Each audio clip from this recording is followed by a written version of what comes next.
Hello guys, in this video we're going to talk about work.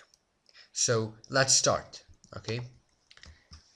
So first of all, work is done on an object when a force causes a displacement of the object. So what this means, I'm just gonna show you a figure here to explain it more better, okay? Now here there is a force, okay? Let's say a person or anything pushes the box by the force of 2 Newton, okay? So when a force of 2 Newton applied to the box, 1 meter the box moves, okay? 1 meter the box moves. So when there is a force like this one, when there is a force like this one, and there is move, as you see the box is moved to the right by 1 meter, so totally this one is now a work, okay? A work has happened. Our work is happened, okay? So a force is applied to the box and the box moves 1 meter. So this is what this is work, okay? The person over here is applying 2 Newton, okay? So the person is doing a work, okay? Because the person is pushing this one and this one is moving 1 meter. So the person is doing a work, okay? So another important thing is work is done only when components of force are parallel to a displacement. Okay, now let's see this figure over here.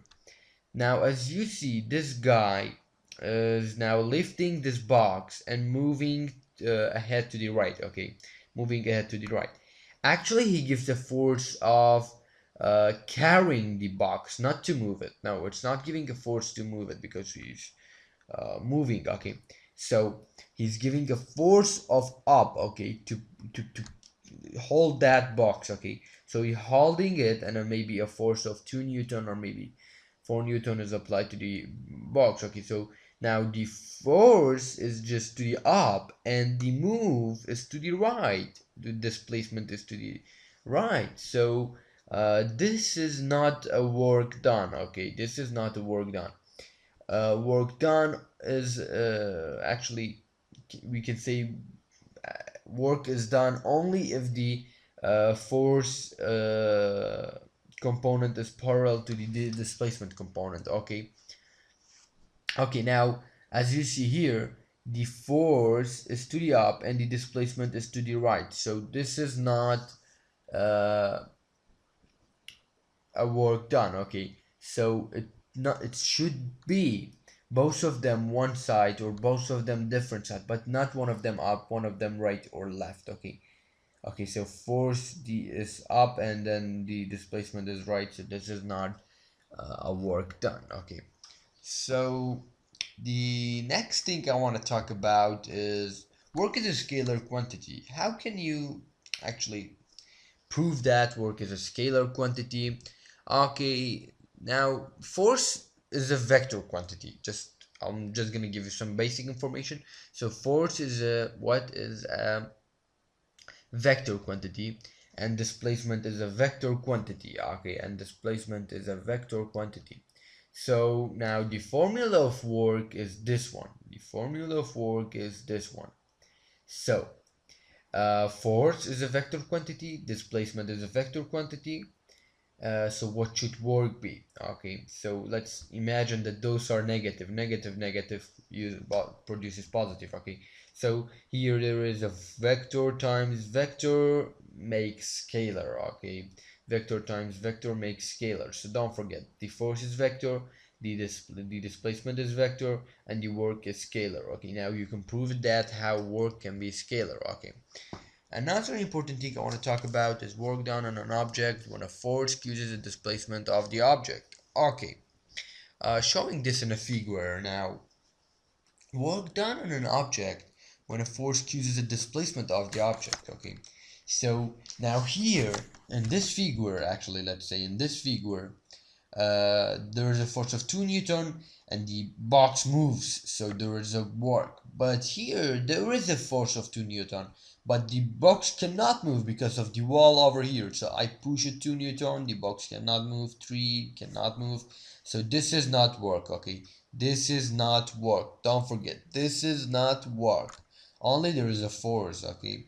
there is no any work. Okay, so uh, just basically there must be force and displacement, so you can say there is a work at that time. Okay, now to find work, actually you can use this formula: force times displacement. Simple. Force times displacement. Okay, this is the formula of work, actually, the formula of work. Okay, so after this one I want to basically tell you about, okay, they're SI units, let's say.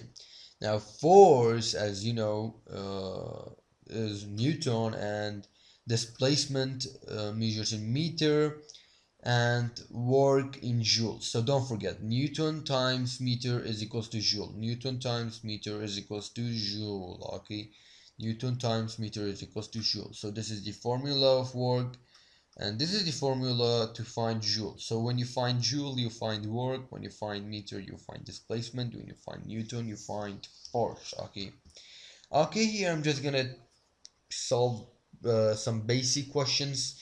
Uh, let's see if it's easy or not. Okay, so the first question is, what is the work done on the object if a force of 40 Newton moves the object by 2 meter? Okay, I made a figure here so we can actually understand better on the figure. Now this is the figure actually here. There is a force of 40 Newton to the right in this box. Okay, on this box, and moves it 2 meter. Okay, moves it 2 meter. Now, what is the work done? Okay, simply use the formula. Work is equals to force times displacement. What is the force? What is the displacement? It's all given. This is the displacement and this is the force. So simply basically multiply them, and work is equals to 40 Newton times 2 meter. And then Newton times meter is equals to joule, so 18 joule. Now Newton times meter is equals to joule. 40 times 2, 80. So 40 times 2, 80. Newton times meter, joule. That's it. Work is 80 joules. Okay. The next question, actually.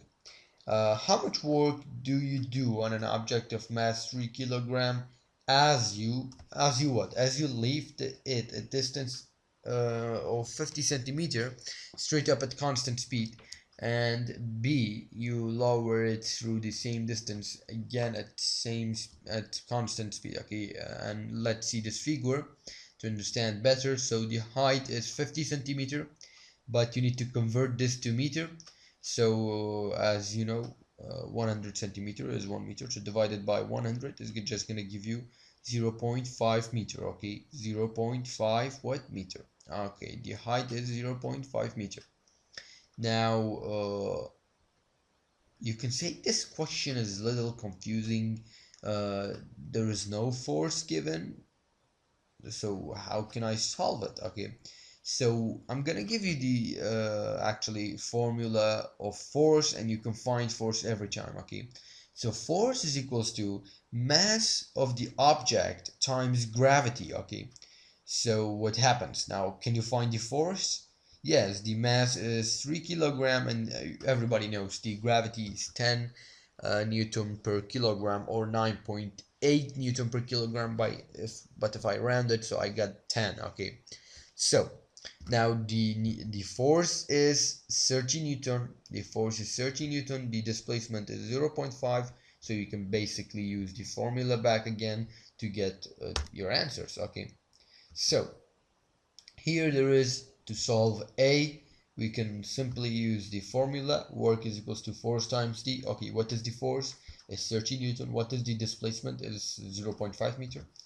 Okay, so 30 Newton times 0.5. Okay, sorry, I forgot to write the meter here.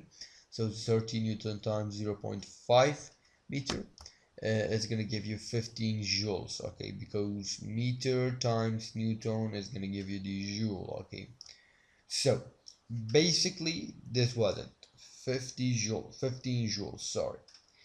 What about the B? You lower it through the same distance again at constant speed. Okay, there is some different actually idea here.